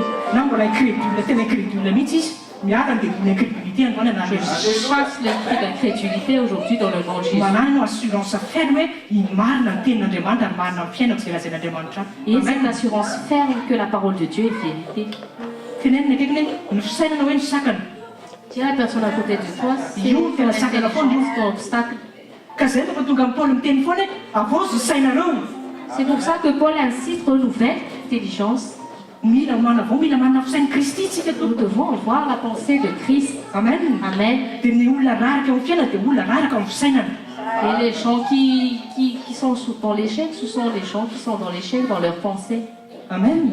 Fa rehefa misokatra amin'ny visionao a Mais quand ta vision est claire amin'ny zavatra zay lazain'Andriamanitra aminao sur ce que Dieu te dit, dia miaraka anao fa ianao le tena tahin'Andriamanitra. Amen. je te félicite, tu es vraiment la personne qui est bénie de Dieu. Amen. Amen. Ka ianao zany tena mila miala mihitsy ika amin'ilay fisainana maha-olona izay to. Nous Tena mila devons marina amin'ny fisainana vraiment nous maha-olona. détacher à la pensée humaine. Aza mijery amin'ny zavatra zay hita maso. Ne regarde pas ce que tu vois. Aza considérenao izy zavatra zay hitana masony io marina. Ne considère pas les réalités visibles comme vérité. Efa nampianarintsika ty fa misy ny réalité sy misy ny vérité. Il y a une différence entre la réalité et la vérité.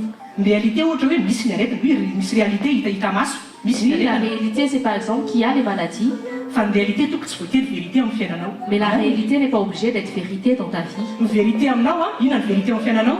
Qu'est-ce qu'est la vérité pour toi? Za salama satria Jesosy afaka nikapona eto anatiko. La vérité, c'est que toi, tu es en bonne santé parce que Jésus a été frappé pour que nous soyons guéris. Dia fantatrao fa na misy arina aretina mandalo fotsiny fa tsy maintsy sitrany ianao avy eo. Amen. Et quand la maladie, que tu vois la maladie, tu sais qu'elle ne fait que passer, mais elle n'est pas là pour demeurer. Fa raha olona zay tsy matakatra amin'izay vérité zay a sady réalité a le aretiny no vérité amin'ny fiainana. Mais pour les gens qui ne comprennent pas ça, ils considèrent les réalités comme vérité. Ozy izy tena zao marina angamba zao angamba sitrapon'Andriamanitra amin'ny fiainako a dia mijanona amin'izay dia marary eo foana izy. Ils viennent à penser que peut-être que cette maladie vient vraiment la volonté de Dieu. Dia ozy ny ten'Andriamanitra rindrina ny olona ozy ny jojo sisy ny fahalalana. Et la parole de Dieu affirme comme quoi beaucoup périssent par manque de connaissance. Et c'est pour ça que nous venons, nous recevons les enseignements dans l'école.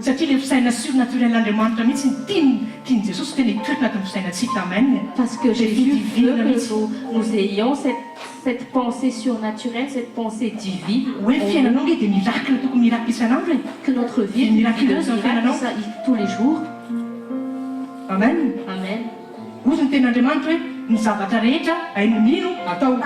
Amen. La parole de Dieu affirme qu'en quoi toute chose est possible à celui qui croit. Tiens la personne à côté de toi, c'est toute chose. Toute chose. Tu peux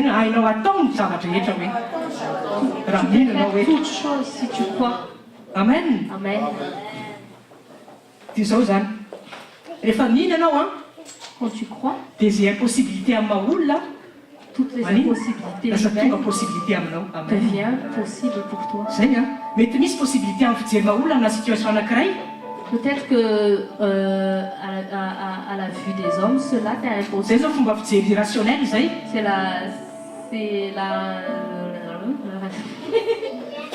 C'est ce qui est rationnel. Mais quand tu crois à la parole de Dieu, ce que tu vois n'est plus impossible à toi, mais devient possible. Amen. Amen. Jésus avait dit à Marthe et Marie, si tu crois, tu verras la gloire de Dieu. C'est toujours au niveau de notre foi, notre problème. Or que la foi vient de la parole de Dieu. Si tu veux grandir dans la foi, tu dois toujours avoir faim d'écouter la parole de Dieu.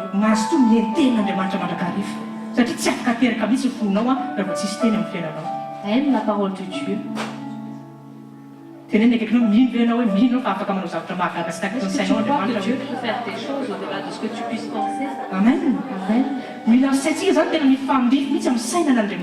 notre pensée soit vraiment en accord avec la pensée de Dieu. Décision personnelle, la décision personnelle. Oui,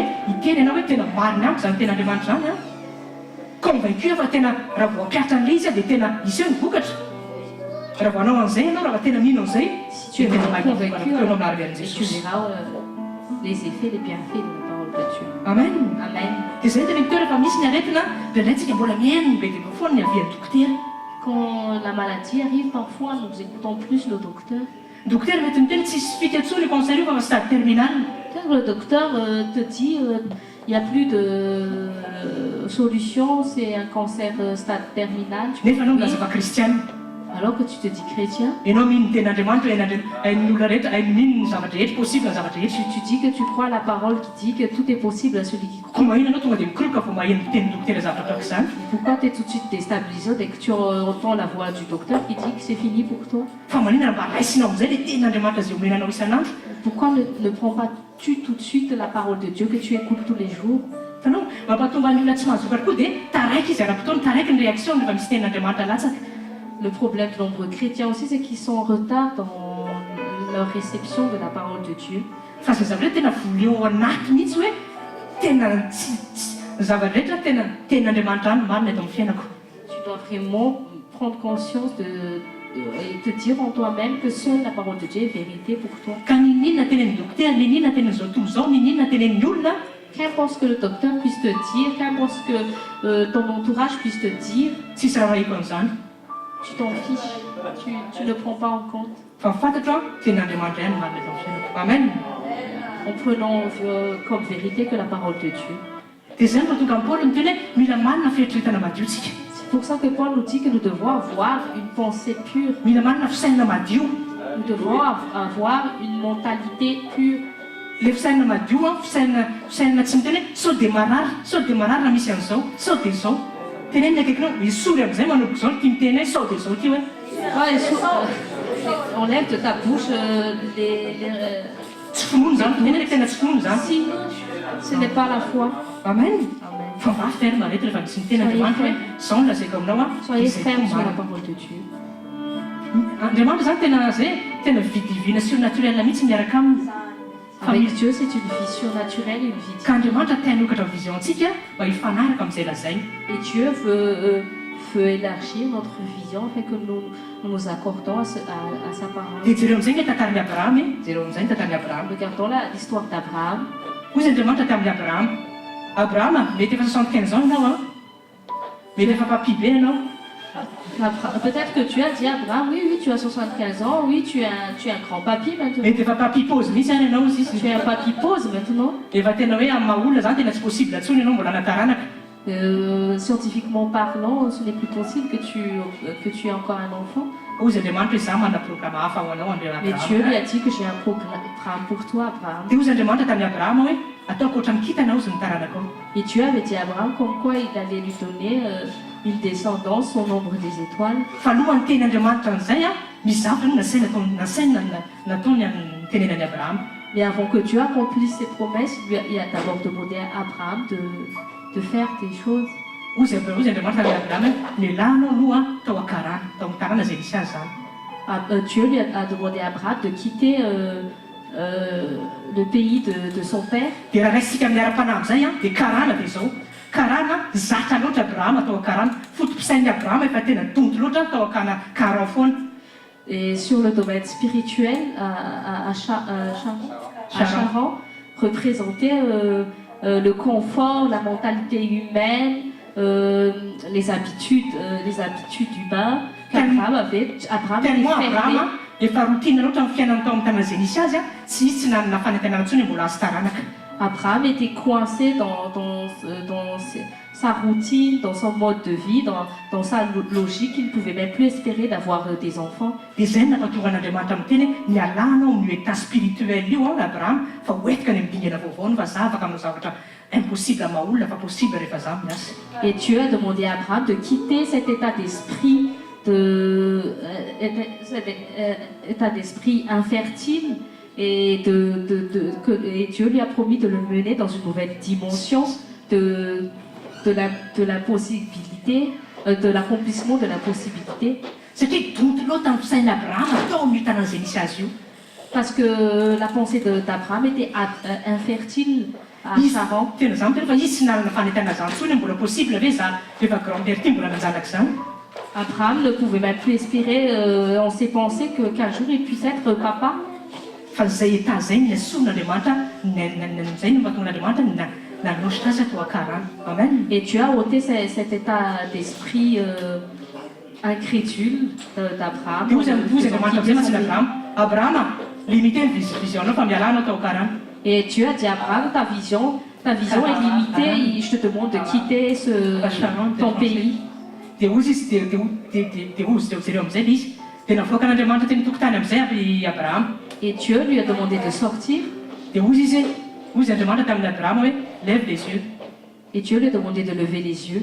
dia ozy ndray hoe isao mikitana Il lui a demandé de compter les étoiles. dia ozy abrahama hoe tena tsy voisaka Et Abraham avait répondu, mais c'est impossible. dia ozy andriamanitra hoe tahaka iny tanànakao Et Dieu lui a répondu, mais je vais te donner une descendance Amen. pareillement. dia inona ny andasan'andriamanitra tamin'ny abrahama tamin'io fotoana io Qu'est-ce que Dieu attendait à Abraham à cet instant? amen natopoko ny andasan'ny andriamanitra tamin'ny abrahama fotsiny tamin'io fotoana io Et Dieu attendait un amen de la bouche d'Abraham. zay no mampatonga n'andriamanitra ny teny ny abrahama ozy nyray ny finoana Et c'est pour ça que Dieu a dit qu'Abraham est le père de la foi. satria tsy nisalasala mihitsy abrahama tonga dia nino amin'ny conviction ferme hoe rehefa hiteny andriamanitra hoe tahaka nikitana ny taranaka dia tena tsy nisalasala izy hoe tena possible marina ve zany ozy hoe possible amiko zany satria andriamanitra miteny amen Et Abraham avait cru comme quoi que ce qui lui est impossible, Dieu peut le rendre possible. amen Amen. dia zao amizay ianao mety eo amin'ny stade limité Peut-être que tu es dans un stade limité, fa rehefa miaraka amin'ny andriamanitra illimité ianao et quand tu es avec le Dieu illimité, dia afaka tonga koa any amin'ny stade illimité amen Dieu peut t'amener vers le stade de l'illimité. tamin'ny voalohany abrahama limité finoana amen Au début, Abraham était limité dans sa foi, fa rehefa sokafan'ny andriamanitra ny visioany mais quand Dieu lui a ouvert sa vision, hoe taranaka za ame anao taranaka que lui pouvait lui l'assurer qu'il pouvait lui donner une descendance, enina dia efa 75 ans ary ianao même s'il avait 75 ans, ary ny taranaka zay omeko anao a et la descendance que Dieu allait lui donner. dia miriny dia vao amin'ina vao entray anao mihitsy mivoaka ny tarak'izay omeko anao. Il a Amen. dit qu'il viendra de ses entrailles. Dia hitanao izay misokatra amin'izay ny vision d'Abraham. Et la vision d'Abraham a été élargie. Amen. Amen. Ka anao ny mahazo an'izay tenin'Andriamanitra izay zao anao androany afaka hisokatra ve ny vision anao hoe possible ka. Aujourd'hui, si tu reçois la parole de Dieu, est-ce que tu peux avoir une vision élargie sur ton cas? Teneny ndraiky hoe tsisy impossibilité zany miaraka amin'Andriamanitra. Il n'y a aucune impossibilité avec Dieu. Sokafy amin'izay ny vision anao androany. Amen. Ouvre ta vision aujourd'hui. Fatary io Andriamanitra izay tomponao io a Connais mahay le Dieu que tu zavatra sers, qui peut toutes choses. ozy ny tenin'Andriamanitra hoe za ozy ny Jehovah-Andriamanitra ny tompony rehetra moa misy zava-mahagaga tsy haiko va. Dieu dit que je suis le Dieu créateur. Est-ce qu'il y a quelque chose que je ne puisse pas faire? teneny ndraiky hoe mila miaina fiaina surnaturel tsika hoe Nous devons vivre une vie surnaturelle satria mahanompo Andriamanitra surnaturel. parce que nous servons un Dieu surnaturel. Amen. Amen. Dia zay tsara ino ny promesse nahazo tokoa tonga marina tokoa Isaka rehefa nino Andriamanitra efa nino Et quand Abraham a eu foi en Dieu, Isaac est venu. ny amen zany zay tenentsika foana rehefa manao amen dia za manao amen fotsiny fa maconvaincu ferme mihitsy hoe marina tanko zany teny zany. Quand tu dis un amen, fais-le avec conviction en ton cœur. Satria tsy ny amen rehetra mivalide eo amin'Andriamanitra fa zay amen hitan'Andriamanitra hoe tena maresy lahatra ny amin'ny fonao. Ce n'est pas tous les amens qui sont valides devant Dieu, ce sont les amens faits avec conviction. Amen. Teneny ndraiky anao mba ferme amin'izay hoe Sois ferme. alléluia. Alléluia. Hébreux chapitre 11 verset 6.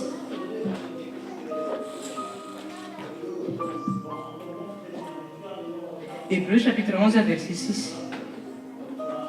Eto dia misy ny définition ny finoana efa itsika fa averina ihany amin'ny anaran'i Jesosy. Fa raha tsy amin'ny finoana dia tsy misy azo ato atao azona sitraka aminy fa izay manantona Andriamanitra dia tsy maintsy mino fa misy izy sady mpamalisoa izay mitady azy. Amen. Or, sans la foi, il est impossible de lui être agréable, car il faut que celui qui s'approche de Dieu croit que Dieu existe et qu'il est le rémunérateur de ceux qui le cherchent. Amen. Amen. Raha mitady sitraka amin'Andriamanitra zany anao tsy maintsy teraka aloha finoanao. Si tu cherches à être agréable à Dieu, tu dois avoir la foi. Amen. Dia verset 1 eo ambonimbony eo any Hébreux chapitre 11 verset 1. Hébreux chapitre 11 verset 1. Ary ny finoana dia fatokinany amin'ny zavatra ny tenainy fanehoana ny zavatra tsy hita. Amen. Or, la foi est une ferme assurance des choses qu'on espère, une démonstration de celles qu'on ne voit pas. Tena ozy ny ten'Andriamanitra hoe foi de ferme assurance. La foi est une ferme assurance. Tsy miteny fotsiny izy hoe assurance tsotra fa miteny mihitsy izy hoe ferme. Dieu n'a pas seulement dit une assurance, mais il a dit une ferme assurance. Misy zany karazana assurance takian'Andriamanitra aminao. Donc il y a une dimension d'assurance que Dieu attend de toi. Fermeté anaty assurance. Amen. Une fermeté dans l'assurance. Fermeté zany tena tonga dia convaincu ao anaty mihitsy ianao hoe rehefa miteny amiko Andriamanitra dia marina amiko izay teny izay. Une ferme assurance est une conviction dans ton cœur de ce que Dieu confirme. Tsy manana doute iana dia kely monja hoe marina tena hitranga amin'ny fiainako zany na tsy hitranga. Tu n'as pas de doute au-dedans de toi en te posant la question, mais est-ce que ça va vraiment se réaliser dans ma vie? Amen. Fantatra hoe Andriamanitra miteny aho dia marina amiko izay. Amen. Mais je suis juste convaincue que si Dieu m'a parlé, c'est que c'est vérité. Teneny ndraiky hoe manana finoana ianao hoe. Il y a la personne à côté de toi et la foi. Amen. 2 Corinthiens chapitre 8 verset 9. Toy ihany tsika. 2 Corinthiens chapitre 8 verset 9. Korintiana faharoa toko fahavalo dia mifasify.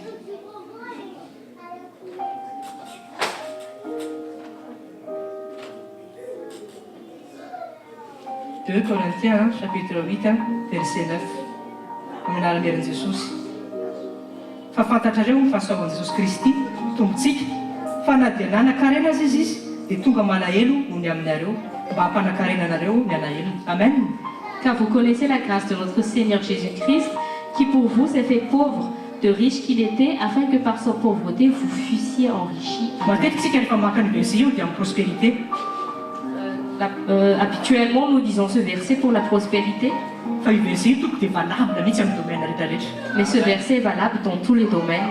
Raha hoe tsika izao anatin'ny domaine fanasitranana dans le domaine de la guérison, il a été.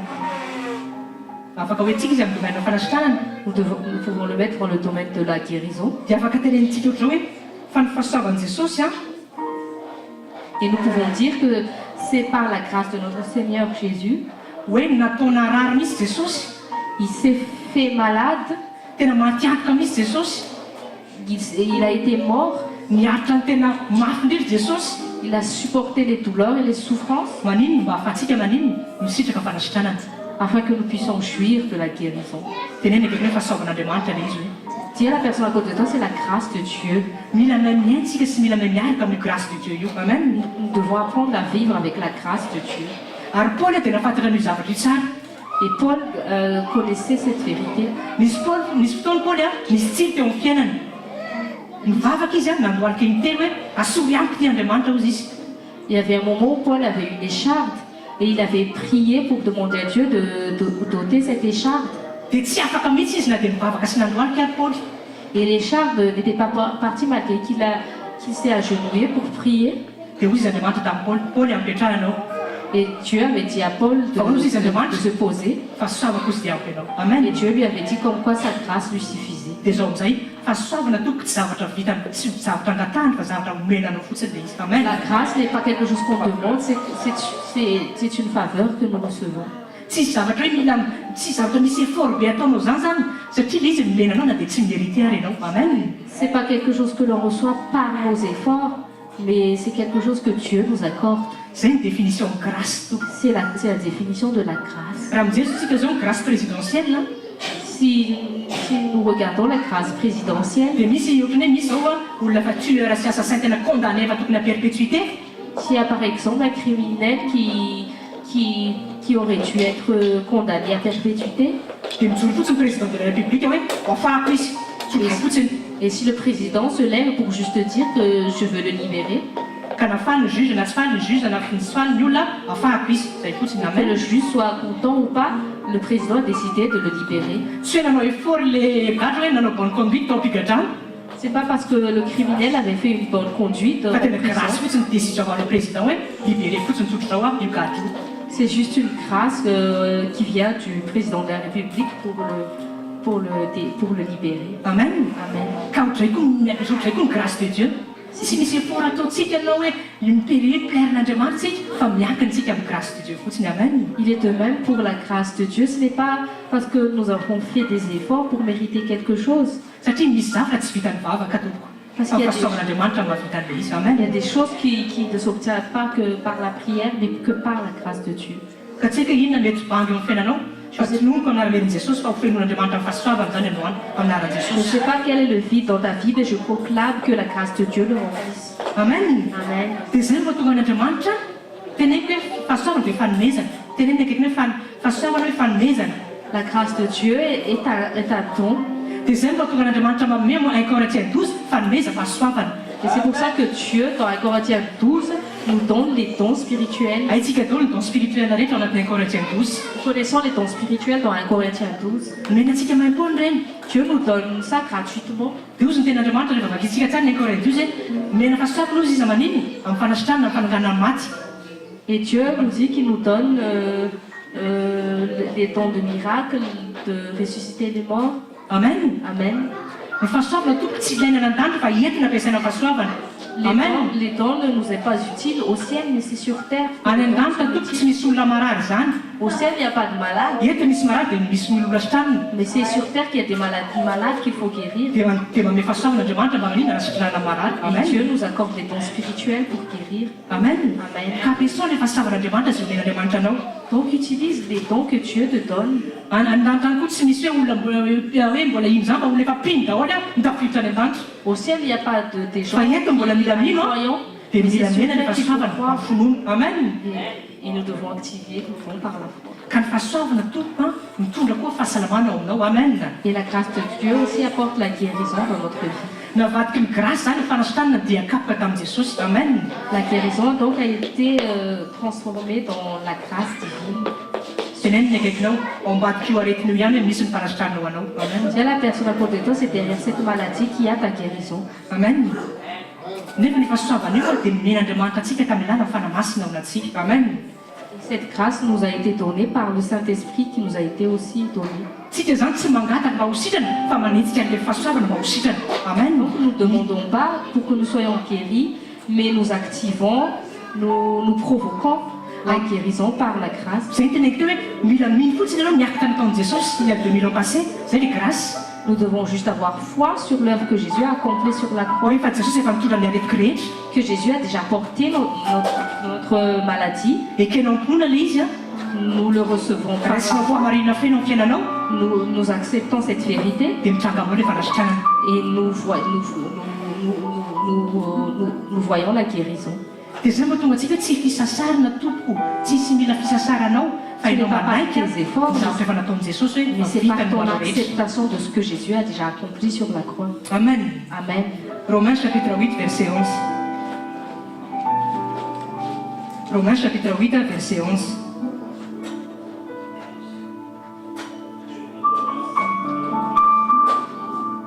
Romains,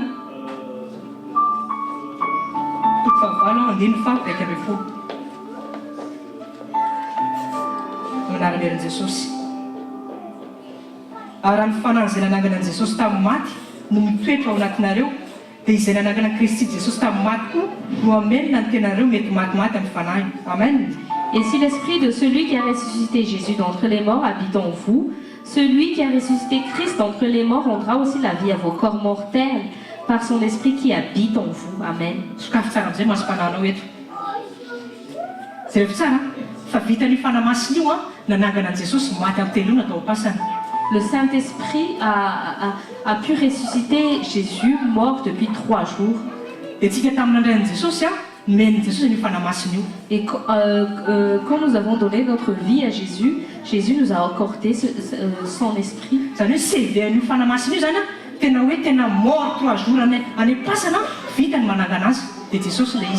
Le CV du Saint-Esprit, dans le CV du Saint-Esprit, il était inscrit comme quoi le Saint-Esprit a été capable de ressusciter Jésus qui a été mort depuis 3 jours.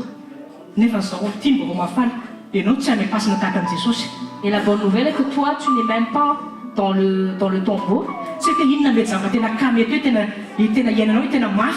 Je ne sais pas quel est le cas difficile dans lequel tu traverses.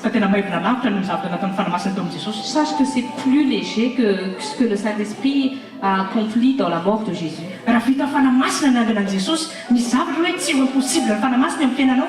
Si le Saint-Esprit a pu ressusciter Jésus d'entre les morts, est-ce qu'il y a quelque chose qui lui est impossible? Tiens la personne à côté de toi, le Saint-Esprit est en moi. J'ai la présence de Dieu. J'ai la parole de Dieu. Amen. Aucune chose ne pourrait être un obstacle pour mon avancement. Nous devons prendre conscience de la vérité, de la parole. Si la chose ne se produit pas, c'est que c'est endormi au-dedans de nous. Et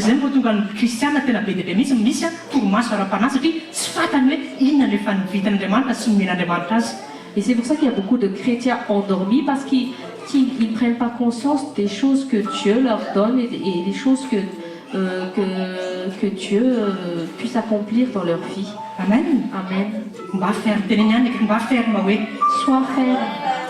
Conscience sur les choses que Dieu t'a déjà données, accordées. Que la parole de Dieu demeure au-dedans de toi. Amen. Amen. Matthieu 10, Matthieu chapitre 10, verset 8. Matthieu chapitre 10, verset 8. Zao ny zavatra soa ny fanomen'Andriamanitra antsika.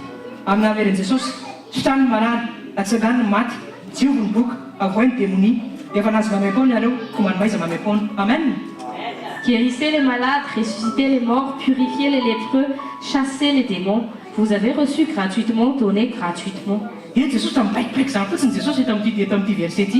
On a juste l'impression que Jésus donne des ordres dans ce verset.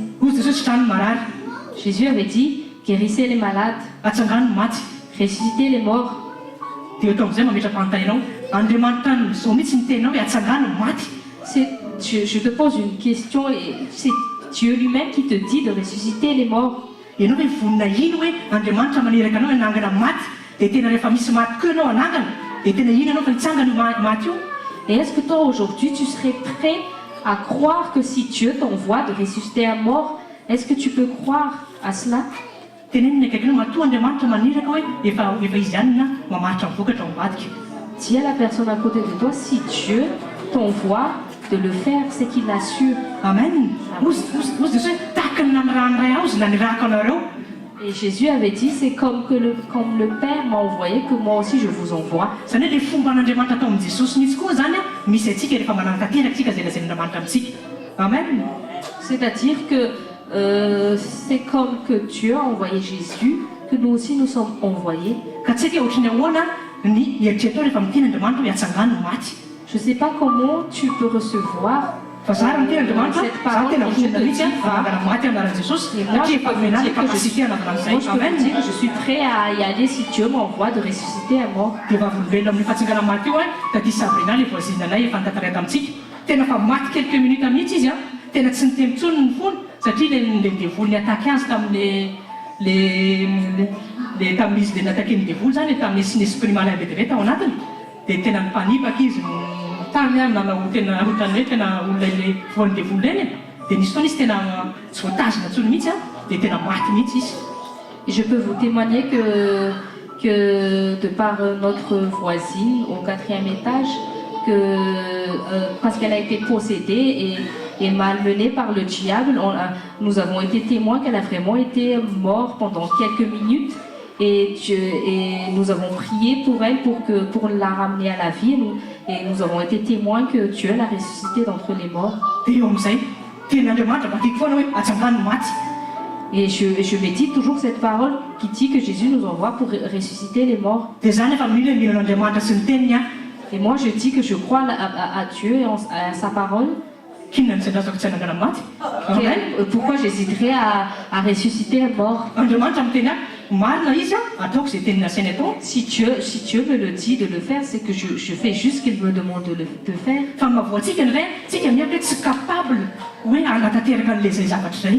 Mais notre problème, c'est que nous avons du mal à accepter cette capacité de Dieu au-dedans de nous. Dis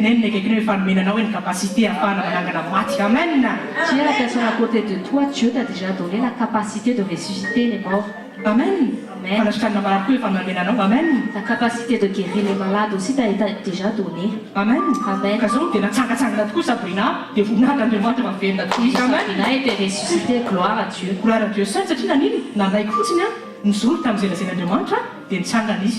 Parce que nous avons juste accepté de tenir dans la parole que Dieu nous a dit et nous avons vu les bienfaits. Le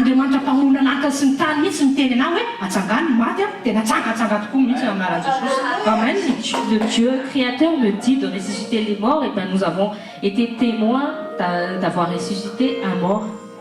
Et c'est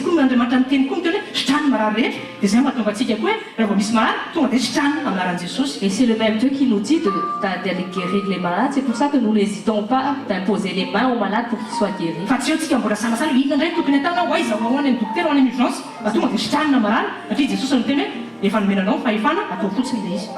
Mais c'est pas à nous encore d'hésiter et de se dire mais qu'est-ce qu'on va faire? On va aller aux urgences.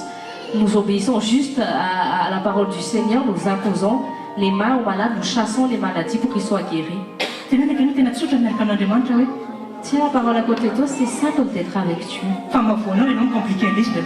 Mais le problème, c'est que c'est toi-même qui complique la chose. Amen. Une conviction dans ce que Dieu dit. Amen. Amen. Puis aussi bien, Matthieu chapitre 28, verset 18.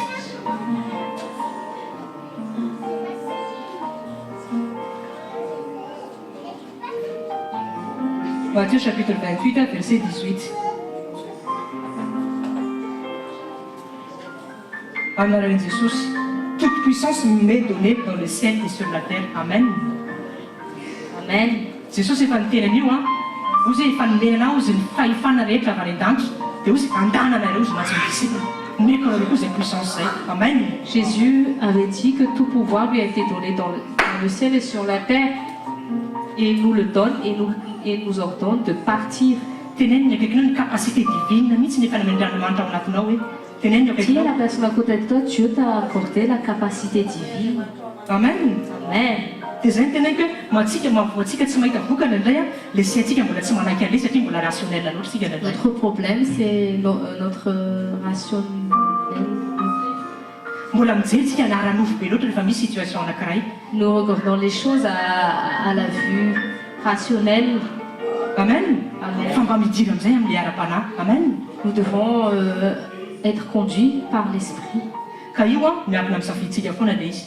Andriamanitra tsy afaka manao choix eo amin'ny plasitsika.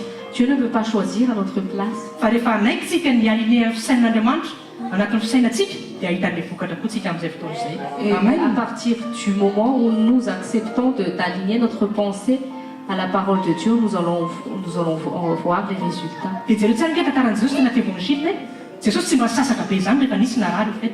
Jésus n'a jamais fait des efforts quand il était face à des gens malades. Fa maniny baikony fotsiny a dia miala ny aretiny. Il donnait juste des ordres à la maladie et la maladie partait. Tenenina akaikinao ianao koa afaka manao an'izay hoe Tu es la personne de toi aussi, tu es manomboka androany hoe baikobaikoly daholo ny aretina rehetra à fa tsy maintsy partir miala d'aujourd'hui, donne des ordres à la maladie pour partir. fa tany mihery fahefana ao anatinao hoe Sache quelle est la puissance qui est en toi. amen. Amen. Zay le capacité efa nomenatsika fa active eo amin'izay ilay izy ampiasao a dia hita vokatra ianao anaran'i Jesosy. Amen. Tenenina akaikinao fiaina surnaturel miaraka amin'i Jesosy hoe Tiens la personne à côté de toi, c'est une vie surnaturelle avec toi, avec le Seigneur. tadidio tsara fa nisy fotoana Jesosy a nihinana amin'doha impôt. Nihinana amin'doha impôt izy. Il y avait des moments où Jésus devait payer les impôts. Mitaky ny fisika hoe aiza ny entrany Jesosy a. Les fiscs lui a imposé, c'est où sont tes impôts, Jésus? Dia raha io zao a raha mbola mikatraka aloha ny mpianatra hoe ahoana tsika tsy manana vola Jesosy, ahoana nandavantsika ny impôt antsika. Et les disciples se sont cassés la tête, mais où, Seigneur, allons-nous trouver l'argent pour payer nos impôts? Dia jereo tsara nge le vie surnaturel amin'izay miaraka amin'i Jesosy. Et regardez, quelle est la vie surnaturelle avec Jésus? Hoy izy amin'izay Jesosy mahatsy amin'ny Petera ndana manjono izy izy. Il a juste dit à Pierre, Pierre, va pêcher un poisson. Dia le trondro voalohany izay azonao ao andana fa misy hoe misy vola ao anatin'ny vavan'ny trondro iny a inona fa atsika mandony amin'ny poatsika. Et dans la bouche du premier poisson que tu auras pêché, il y aura l'argent que tu vas utiliser pour payer nos impôts. Raha amina logika maolona zany tsy possible mihitsy misy banque ve nambavan'ny trondro. Et dans la logique humaine, comment pourrons-nous penser qu'il y a une banque dans la bouche des poissons? Raha olona amin'izao fotoana raha olona amin'izao tontolo zao tenenina an'izany hoe tena reto koa dia mitantara valamaty fotsiny na mpapiresaka izy koa nisy an'izany. Si tu racontes ça aux gens du monde, ils se disent, mais c'est du n'importe quoi, mais c'est n'importe quoi. Zay le fiaina surnaturel tompoko amen. C'est la vie surnaturelle. Mila misokatra amin'izay fisaina surnaturel izay tsika raha zany tsy ahita vokatra surnaturel mihitsy. Nous devons être ouverts sur cette vie surnaturelle que Dieu nous accorde. Dia manino tonga raha-potoana izay zavatra ilain'i Jesosy amen. Et les choses dont Jésus en avait besoin est arrivé à temps. Zao ary ny secret an'i Jesosy a Le secret de Jésus, ny zavatra izay ilainy a ara-potoana dia tonga ara-potoana foana koa amen. les choses dont Jésus en avait besoin, Amen. arrivé au moment dont il en a, au moment Satria favorable. fantany hoe izy amen. Satana izy fantany hoe fa izy mibaiko ny zavatra rehetra amen. Fantany izy efa Andriamanitra mpamorona izy amen. Afaka maninona misy zavatra tsisy afatokana misy izy rehefa misy rehefa midiasa izy amen. Tenenina akaikinao ianao zanak'Andriamanitra. Tu es la personne avec toi, mais tu es enfant de Dieu. Zavatra vitan'i Jesosy vitanao koa. Les choses que Jésus a pu faire, tu peux le faire aussi. Afaka iananao izany vie surnaturel izany. Tu peux aussi vivre cette vie surnaturelle. Fa midiry aloha anatin'izay fisainanao aloha tena atao tena misaliny amin'izay fisaina Aligne ta pensée surnaturel. avec cette pensée surnaturelle. Amen. Sika mila manana assurance hoe vao misy tranga anankiray a vao mijoro fotsiny a tsy maintsy résoudre io problème io na tsy maintsy sitrany eo aretiny eo anaran'i Jesosy. Amen. Tena zany mihitsy ny via Jesosy. Tena hoe zay zavatra ny ilainy a dia tonga ara-potoana avokoa. Amen. Toute chose dont il en avait besoin est arrivée au moment opportun. Ka tsy haiko ianao hoe mila fanasitrahana. Je ne sais pas si tu as besoin de guérison. Active fotsiny izy fa ao anatinao le izy a dia Il suffit juste d'activer, c'est déjà en toi. Amen. Amen. Nisy taona Jesosy nakany Jérusalem saingy hoe hanao Pasika. Dia nivy trano izy. Il y avait un moment où Jésus avait eu besoin de faire la Pâque et il avait eu besoin d'une maison. dia efa lohan'ilay izy hoany efa fantany Jesosy ara-potoana daholo hoe zao trano misy ohatr'izao dia ao zay nipetraka dia ao no an'ilay hoe pasika ny détail rehetra zany efa fantany Jesosy ny aloha daholo. Jésus était déjà au courant de tous les détails, qu'il n'y aura pas un problème. La maison était déjà prête pour ce jour. Hitanao mbola tsy tany amin'ny toerana koa Jesosy dia efa mivisionné hoe zao ny zavatra izay ilaiko zao ny zavatra izay mampety anay sy ny mpianatra. Avant même d'être dans la maison, il avait déjà visionné comment il avait décrit spirituellement comment était la maison. Tenenina ankelinao ambadika eo aretin'io hoe ao ihany ny fanasitrananao anaran'i Jesosy. Amen. C'est derrière cette maladie même qui a ta guérison. Ndianana rehetrarehetra anaran'i Je Jesosy. chasse toutes les maladies dans le nom de Jésus. Tsisy afaka rehetra afaka mitoetra satria misy tenin'Andriamanitra. Aucune maladie ne peut demeurer parce qu'il y a la parole de Dieu. Ianao tompo dia tempoly ny fanamasiny. Tu es le temple du Saint-Esprit. Amen. Propriété privée an'Andriamanitra tsy afaka mikitikitika anao zany. Tu es la propriété privée de Dieu. Kasokafo ny fomba ampanao mba hiditra ataonao tena velona anatinao izay famarinana izay. Ouvre ton cœur et reçois cette vérité, cette parole comme vérité dans ton cœur. Andriamanitra zany mampianantsika amin'ny vision limitée mba hitondra antsika any amin'ny vision illimitée tahaka azy. Amen. Donc Dieu veut nous emmener de la vision limitée à une vision illimitée. Dia zay no tonga antsika miteny foana koa hoe mitenin'ny évangile dia fanamboarana sainantsika mba tonga saina an'Andriamanitra. Amen. Donc l'évangile aussi est une manière de transformer notre mentalité afin qu'elle s'accorde à celle de Dieu. Amen. Amen. Fisaina surnaturelle. Teneny ihany hoe fisaina surnaturelle. Une pensée surnaturelle. Amen. Amen. Fa zao ny olona matitra no tsara ny olona matitra tsara-panahy dia olona mahay mifeny zavatra izay teneniny olona mahay mifeny fotoanany dia olona mahay mifeny tenany. Amen. Matitra amin'ny teniny iny ny ambiny izy amin'ny zavatra izay voaka ny vavany tsy miteniteny foana. Les gens matures spirituellement sont des personnes qui arrivent à discipliner leur corps, donc principalement leur bouche. Jesosy dia olona namina tena maîtrise be foana izy tao ministèrany. Jésus avait beaucoup de maîtrise dans son ministère. Jesosy dia rehefa tsara ny fotoana zao fantany hoe inona zavatra tokony ataony. Donc Jésus savait les choses qu'il devait faire. Tsy verivery fotoana zavatra tsisy dikany izy efa fantany rehefa tokony hivavaka dia mivavaka. Il perdait jamais son temps à faire n'importe quoi. Na maîtrise zany izy teo amin'ny tenany ny amin'ny fotoanany. Il avait une maîtrise dans sa vie, ces moments de prière. Ianao koa atokan'Andriamanitra foana amin'ny fotoananao anaran'i Jesosy. Toi aussi maîtrise ton temps à méditer et à prier. Dia faharoa Jesosy tsy niteniteny foana zany mihitsy ny vavany. Et deuxièmement, jamais Jésus disait n'importe quoi de sa bouche. Fa inona foana avako ny vavany tenin'Andriamanitra foana avako ny vavany. Mais à chaque fois c'était la parole de Dieu qui sortait de sa bouche. Dia maninona ny vokatra? Nisy vokatra ilay satria rehefa miteny izy dia tsy maintsy nisy ny vokatra ny teny. Amen. C'est pour ça qu'il y avait toujours eu des résultats parce qu'il proclamait toujours la parole de Ianao koa Dieu. zany fehezy ny vavanao. Amen. Averina Toi foana aussi ny zavatra izay. discipline ta bouche. Mba tsy hiteniteny foana intsony manjary ianao indray manakana an'ilay fahasoavan'Andriamanitra tsy hitrangy amin'ny fiainanao. Afin que tu ne dises plus n'importe quoi pour empêcher les bénédictions de Dieu dans ta vie. Dia avy koa izy na mifeny iny ny teniny mahay mifehy teny zany hoe misy teny zao toriana aminao androany. Dia izay teny zay atraiza ny fonao mandray an'ilay teny. Amen. Aujourd'hui tu reçois une parole et comment tu vas recevoir cette parole aujourd'hui? Zavatra fikirin'Andriamanitra aminao zany na vao misy teny latsaka anankiray dia tonga dia tokony vérité faratapiny amin'ny fiainanao ilay teny. Amen. Dès qu'une parole est tombée dans ton cœur, tu dois considérer cette parole comme la vérité ultime pour ta vie. Zay natao hoe olona mifeny tenin'Andriamanitra. Vao fehany tsara zavatra izay l'Andriamanitra dia tonga dia iny mampietsika azy aka décision hoe zao ny tenin'Andriamanitra atao dia tanterahako ilay izy. C'est une personne qui décide juste d'accorder sa vie selon la parole de vérité. Amen. Amen. Ka mila miofo tenina aketikina hoe mila miofitsika hoe. Si la personne à côté de toi, nous devons changer. Dia zay koa ninanana fitokanana. Amen. C'est pour ça aussi qu'il est important de nous consacrer. Mila miditra garage tsika. Nous devons entrer dans notre garage. Sady tsara fa ny tôbina rehefa anao rally manao garage miditra garage aloha.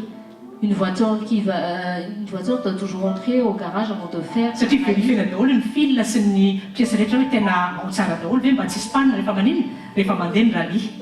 En fait, de vérifier toutes les pièces et toutes les choses pour qu'il n'y ait pas de panne durant dia zao le amin'izay ilay izy amin'ny spirituel tsika tsy afaka hisitraka vorona surnaturel ohatr'izany mihitsy raha tsy miomana tsika aloha anatin'ny vava kara-panahy anatin'ny fitokanana manamboatra ny fisainantsika tsika anatin'ny fitokanana amin'izay lazain'Andriamanitra antsika. Amen. Et nous aussi, nous devons toujours préalablement entrer dans notre endroit secret avec le Seigneur pour nous préparer à recevoir sa parole, la parole divine qui va nous formater, qui va nous transformer.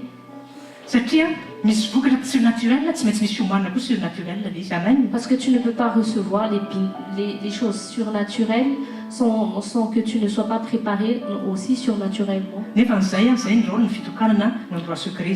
Et c'est l'importance de l'endroit secret dans la consécration. Donc c'est vraiment triste si après nos moments de prière, nous ne changeons pas de mentalité.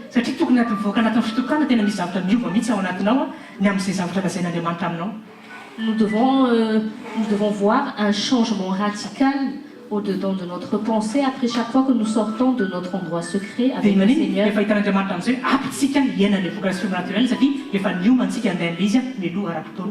Et Dieu voit maintenant notre aptitude à recevoir la vérité de sa parole, à recevoir le surnaturel de sa parole. Amen. Amen. Dis à la personne que je vais recevoir aujourd'hui. Ma mentalité va changer aujourd'hui. Quand ta mentalité change, quand ton caractère change, ta vie va changer aussi dans le nom de Jésus. Amen. Amen.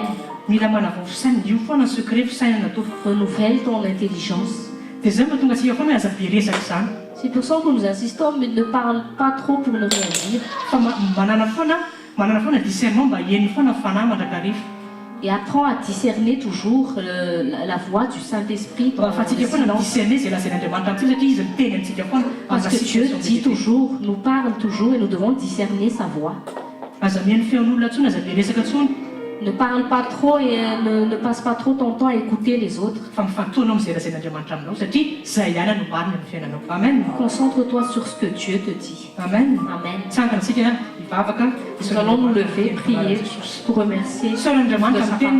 Remercie le Seigneur pour sa parole parce qu'il t'a... Remercie le Seigneur qu'il t'a encore parlé aujourd'hui. Remercie-le parce qu'il t'a envoyé sa parole pour que tu sois guéri. Aujourd'hui, il n'y a pas une imposition des mains, reçois juste ta guérison. Parce que Jésus a déjà tout accompli. Amen. Remercie le Seigneur. Élevez vos prières dans le nom de Jésus. Personne dans le nom de Jésus. Merci pour sa présence. Nous te remercions parce que tu nous parles encore aujourd'hui. Nous te remercions parce que tu transformes encore notre mentalité. Merci Seigneur parce que nous avons été touchés encore aujourd'hui. Merci Seigneur parce que tu nous as ouvert notre vision.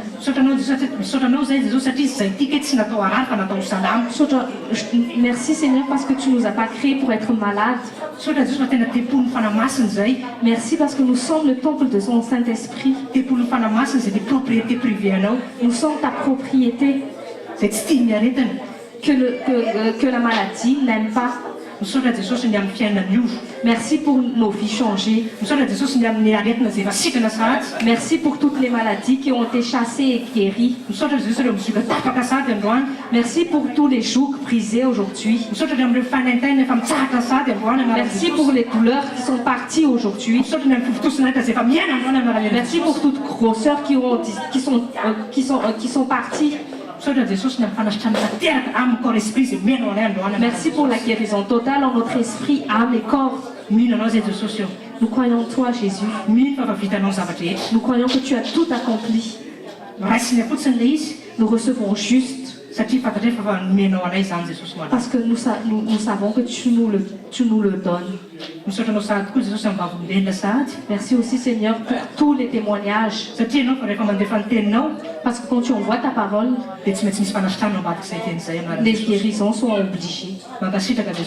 Nous te bénissons Seigneur. À toi seul la gloire pour toujours. Au nom de Jésus. Amen. Amen.